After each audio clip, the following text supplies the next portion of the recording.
Okay, hello everyone, and welcome to this edition of the Viewpoint. And we're looking at the NXT Takeover 31 show, which takes place at this weekend. I don't know about you, Josh. I didn't know this was existing. And neither did I. There's been so much focus on mostly the main pay-per-views that they've kind of neglected to push this one, really. So, Yeah, I hate to say this as well, though. Not many people. I've not really been paying attention to NXT recently because it's been kind of getting buried by AEW recently with the ratings and all that. So yeah, it is what it is, unfortunately. yeah. And they've had a couple that were on Tuesdays, I think, and I think everyone's. Yeah, so once you start screwing with the scheduling like that, I mean, I know it wasn't their fault; it was due to the NBA playoffs, and stuff. But once the scheduling starts getting messed up, it confuses some people, and then people don't watch it. So Yeah, and so we're in the situation we are in now. Look, we only got 4 matches to talk about. Obviously, they might. Usually, NXT takeovers have 5 or 6 matches, so we assume they're going to add another match or two. most likely, probably because obviously this is going out before NXT comes on this week, isn't it? So yeah.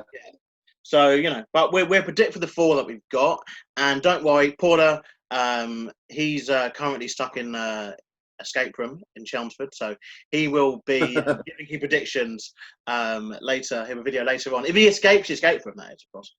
But yeah, look, let's delve right into it then. Let's talk about the match for the NXT North American Championship, and that's between Damian Priest, who's the current champion, and Johnny Gargano, who is the challenger and was a former champion. So yeah, let's get your thoughts then. What do you think? I think Johnny Gargano, as much as I love his style and stuff, I think they're doing this thing where they don't like to repeat champions as much, with a couple of exceptions. He's already won this belt, and it's a very rare thing to get someone winning a title twice in NXT, if you've noticed. So I think they're going to keep Damian Priest as the North American champion. Yeah, I feel the same. I think he only just begun his reign as well, didn't he? He won a ladder match. Pretty much, only within in the last month or something like that. So the last takeover, I think it was. It was at the takeover at the SummerSlam weekend, which doesn't seem like so long ago. So yeah, I'm going to go with Damian Priest. I see this maybe getting a second match out of it anyway. So I'm going to go Damian. Like some sort of series, yeah. Yeah, I think obviously Gargano's the workhorse, obviously, and they want to obviously push out some kind of Meltzer bedwetting matches. So perhaps, put these two together for a couple of matches and see what happens. But yeah, Damian Priest, I'm going for that. So the next match to discuss is the match between Kushida taking on the Velveteen Dream. Now, this is the only, at the moment of time recording, of course, the only non-title match going down. It is Dream's return. All Dream does now is return, it seems. This is a very weird one for me because, they look like they're trying to attempt to do something with Kushida, but then they abandon it and then come back to it and abandon it. And as you said, with Dream, it seems to be a constant return or not. Yeah, I'm not too sure. Anyway, yeah, it seems like Kushida, obviously, is someone they do want to push. And it is someone everyone kind of needs that first kind of takeover win, don't they? In order to get the ball kind of rolling onto next things. Obviously, if Kushida loses, you can't then really. It'd be hard for him to kind of come back to face another NXT person. So I think he needs to win more. But Dream, they still seem to be talking in that conversation of being perhaps a future WWE, or definitely a champion on the main roster. Maybe not a world champion, but definitely a champion on the main roster. So I don't know. I think Kushida needs it more though. So I'll go Kushida, I think.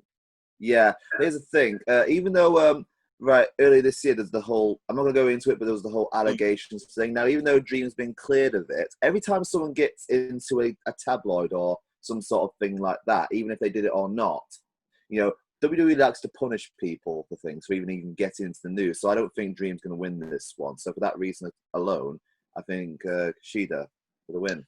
Okay, so both on Kushida with that one. So the next up to discuss is the, I believe it's going to be main event, but we're going to put the ladies on the last spot of this Viewpoint. Yeah. Why not? So the NXT Championship's on the line between new champion Finn Balor and the challenger Kyle O'Reilly, obviously of the Undisputed Era.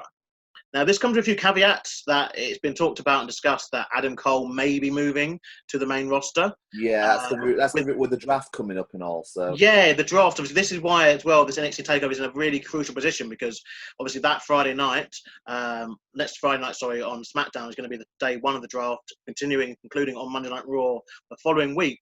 So it's very kind of in between. And if Adam Cole is to move up, maybe they might use it as part of this match as part of it. Because I have a feeling that the Undisputed Era are going to get involved in this. But yeah, what do you think? Here's where I stand with this. Finn Balor has only just won the championship, okay? They wouldn't have built him up after all this time, coming back to NXT and everything, just to have him lose it straight away. Another thing I stand on is, now I don't like using the word crony, but, Kyle O'Reilly is one of Adam Cole's, cronies, isn't he? You know what I mean? And it's very rare. Now, they've done it a couple of times where a tag team competitor stands out on his own and tries to go for the big time. But with the exception of Jey Uso, because I thought that match was fantastic, but that's about a whole family thing there, you know what I mean? It kind of fits in with the storyline.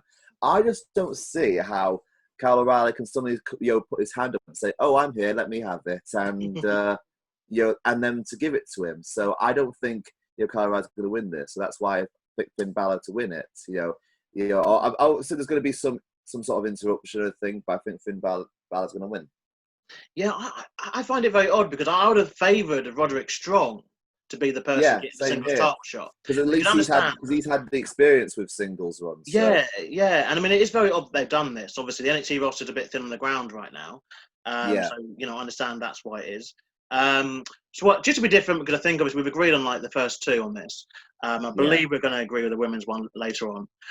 So I'm going to go with a no contest finish. I think the Undisputed Era being out there is going to cost the match. Maybe I'll go with no contest. It might have been a DQ, obviously, for Finn Balor. But I think, obviously, with the draft coming up, with them having to maybe find a way to escalate Adam Cole either getting removed from the Undisputed Era or maybe just getting drafted. I think this might be something they do. Particularly because I don't know why they do the timing of this takeover event at this time if there was no reason for it. And the matches don't seem to be anything else apart from this one. So I'm going to go over no contest finish. There we have it. No contest. Yeah, there we go. Retention of the title from you. Talk about the ladies then. So the NXT Women's Championship match, Io Shirai, champion, taking on Candice LeRae, the challenger. Io Shirai has been on an amazing, streak of matches the whole year, really. So yeah, what do you think? I'm a big fan of Candice LeRae. I've always followed her career, even when she was on the Indies, when she used to team with Joey Ryan, etc. And as much as I'd love to see her become the champion at some point, I don't think they're going to do it just yet because, like I said, this NXT has not really stood out, something like that. And so, in order to crown a new champion, it has to be some sort of big takeover event, I think. So, for that reason, I think Io Shirai is still going to win it, but I would like to see Candice LeRae win the title at some point down the line. Yeah, I think as well with them, obviously, as much as I don't want to get into discussing rating stuff too much, I think with them obviously having the pressure of AEW, the ratings, they might save some of these title changes for television. And because of how it's all been set up with obviously, I think, Io Shirai is, I think she's the longest reigning champion now in NXT. I believe, because Finn Balor and Damian Priest have only just obviously won their championships in the past 5 or 6 weeks. And even the tag champions now, who are Breezango, won their championship quite recently too. So, and the Cruiserweight champion, I don't know who that is actually. Del Santo. What was your name? Del Santo or something? Santa Claus. The former Phantasma, that kind of thing. Yeah. I think But anyway, we don't count that belt, but Io Shirai, one of the longest reigning champions in NXT. She has legends, in my opinion.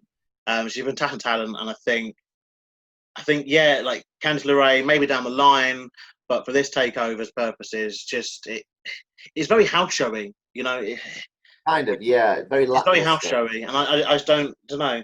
I see a straight up kind of win for Io Shirai here in this. So I mean, look, guys. I mean, look. Sometimes these shows they seem underwhelming going into them, and then you watch them and you actually get some enjoyability out of it. And so for example, this is going out before NXT goes on the air tomorrow, that kind of thing. So you know, there might be some, things added to it beforehand. So I think it's at the missing end a of the day, stipulation match as we're well. just here voicing our opinions. We're not trying to slag anybody off. We're Oh, just of course not. yeah, Of course not. We support all the brands equally, and of course. that's cool.